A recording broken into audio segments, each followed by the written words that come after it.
Hello my dears, once again I am over here with your solution class 6 chapter number first. History का जो chapter number first आपका complete हो चुका है, ठीक है। तो उसके सोल्यूशन का पार्ट 1 मैं आज लेके आया हूँ। तो चलिए शुरू करते हैं। First one is tick the correct option. आपको क्या करना है, सही उत्तर पे टिक करना है। ओके, तो first one is among the following ancient scripts which script has not been deciphered. नीचे कुछ जो लिपियाँ दी हुई हैं, ठीक है, तो उनमें से ऐसी कौन सी लिपि है जिसको अभी तक डिसाइफर नहीं किया जा सका है, मीन्स उसको पढ़ा नहीं जा सका है, ठीक है। तो वो कौन सी लिपि है, हड़प्पा, ठीक है। तो हड़प्पा में जो लिपि पाई गई उसको अभी तक डिसाइफर नहीं किया जा सका है।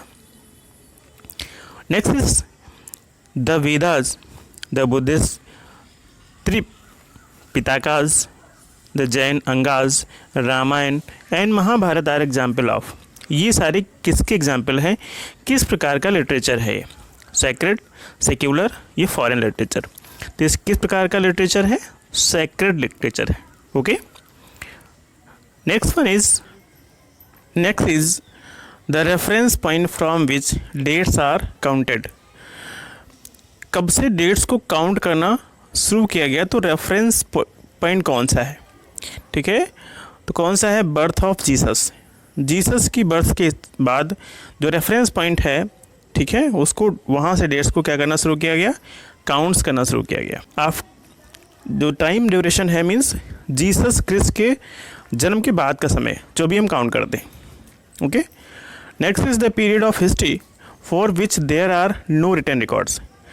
इतिहास का वो समय जिसके बारे में हमें अभी तक कोई भी लिखित प्रमाण नहीं मिले हैं। तो कौन सा टाइम है, prehistory. The study of coins known as, सिक्कों का जो अध्ययन करते हैं उसको हम कैसे जानते हैं, न्यूमिस्मैटिक्स, ठीक है, हमने आपको पहले ही बताया था। This is called numismatics. Next is fill in the blanks. Fill in the blanks. BCE stand for what. BC का मतलब क्या होता है, before common era. Okay, dash by Kalidas is an example of secular literature.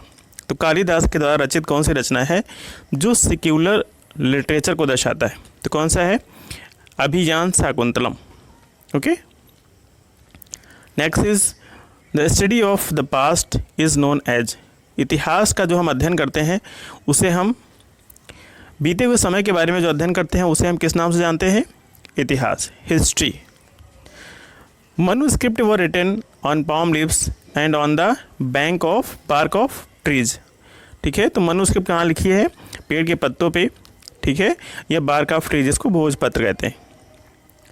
Dash sources refer to written accounts from the past. तो बीते हुए समय में जो लिखित दस्तावेज, लिखित रिकॉर्ड्स प्राप्त होते हैं उसे क्या कहते हैं, लिटरेरी सोर्सेस कहते हैं।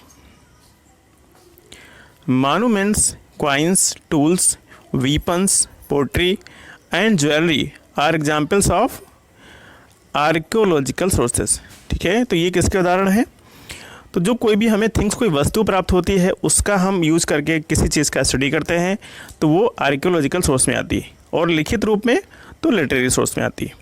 Okay, this is the main difference between archaeological sources and literary sources. Next is tick the correct statement. The Vedas are the example of secular literature.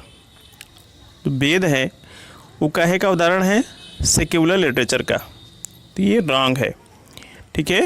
ये काहे के एग्जाम्पल है, सेक्रेड लिटरेचर के वेद है, ठीक है, तो सेक्युलर के नहीं है। Next is the study of inscriptions is called numismatics. तो ये भी रॉन्ग है, ठीक है। न्यूमिस्मैटिक्स की स्टडी जो करते हैं वो क्वाइंस की स्टडी करते हैं, ठीक है। Both literary and archaeological sources have to study it for a complete understanding of the past. अगर हमें बीते हुए समय को पूर्ण रूप से जानना है तो हमें क्या क्या पढ़ना है, लिटरेरी एंड आर्कियोलॉजिकल सोर्सेज। तो इसके साथ साथ हमें ओरल सोर्सेज भी पढ़ने हैं। हमने पढ़े कितने सोर्सेज हैं हिस्ट्री के पता लगने के, 3, लिटरेरी, ओरल एंड आर्कियोलॉजिकल, ठीक है। तो 2 सोर्सेज सफिशिएंट नहीं है, 3 सोर्सेज चाहिए। तो इस प्रकार ये क्या है, रॉन्ग है। Temple, forts, palace and other buildings are referred to as artifacts, means मानव निर्मित कलाकृतियाँ। ठीक है, तो ये मानव निर्मित है, temple, forts, palaces and other buildings. ठीक है, तो ये right answer. 2 events for which we have no written records are discovery of fire and invention of wheel. तो ये भी सही है।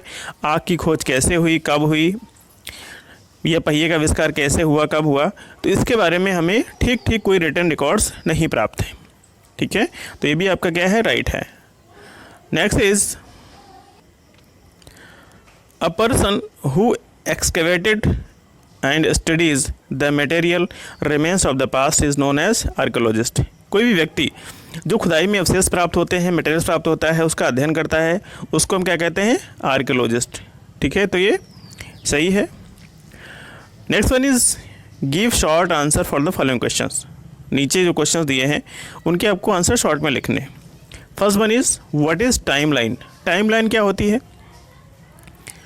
अ timeline is a display of list. Timeline क्या होता है? एक लिस्ट का एक डिस्प्ले होता है ऑफ इवेंट, जो घटनाओं को क्रोनोलॉजिकल ऑर्डर में डिस्प्ले करता है। ठीक है, कौन सी घटना सही ऑर्डर में कब घटित थी, तो उसके बारे में हमें जो बताता है, ठीक है, उसी को हम टाइमलाइन कहती हैं। ठीक है, उसको हम क्या कहते हैं, टाइमलाइन कहते हैं। Define chronology. क्रोनोलॉजी क्या होती है? The order in which a series of events happened. ठीक है, एक ऑर्डर होता है जिस सीरीज में कोई इवेंट्स हैपन होता है, उसको हम क्रोनोलॉजी कहते हैं। Okay, what are oral resources. Oral resources क्या होते हैं? Songs, myths, stories etc are the oral resources, means जो आर्कियोलॉजिकल भी नहीं है, रिटन भी नहीं है, जिनको हम सुन के जान पाते हैं, such type resources are known as oral resources. Define an archaeology. Archaeology क्या होती है? The study of the material remains. जो भी अवशेष पाए जाते हैं उनका जो अध्ययन करते हैं बीते हुए समय के बारे में, उसको हम क्या कहते हैं, आर्कियोलॉजी कहते हैं। ठीक है, व्हाट आर मनुस्क्रिप्ट। मनुस्क्रिप्ट क्या है? Manuscript are written records on palm leaves and bark of birch trees. ठीक है, मनुस्क्रिप्ट क्या है? ये यहाँ से लिखे हुए रिकॉर्ड्स हैं, ठीक है, जो पत्तियों पे या बार्क ऑफ ट्रीज, जिसको भोजपत्र कहते हैं, उस पर पाए जाते हैं। What are इनस्क्रिप्शंस। इनस्क्रिप्शंस क्या होते हैं? इनस्क्रिप्शंस आर वर्क्स और इमेजेस। ये क्या होता है? ये कार्य होता है जो इमेज रूप में, images the past on a message that cut or inscribe on a hard surface. ठीक है, जो क्या करती हैं, किसी मैसेज को पास करती हैं, शो करती हैं, और इसको किसी हार्ड सरफेस पे इंस्क्राइब किया जाता है। Okay, inscriptions are works or images that pass on a message that cut or inscribe on a hard surface. ठीक है, जिसको उकेरा जाता है किसी हार्ड सरफेस पे, लाइक स्टोन, पत्थर पे। ठीक है, जैसे अशोक ने पिलर्स पे लिखवाया लाइक दिस, उसको हम इनस्क्रिप्शंस कहते हैं। Okay, so it is all about your solution question answer part 1। इसके जो डिस्क्रिप्टिव हैं, मैच द फॉलोइंग्स हैं, वो आपको नेक्स्ट पार्ट में मैं लेके आऊँगा। इसको आपको फेयर पे करना है और लर्न भी करना है।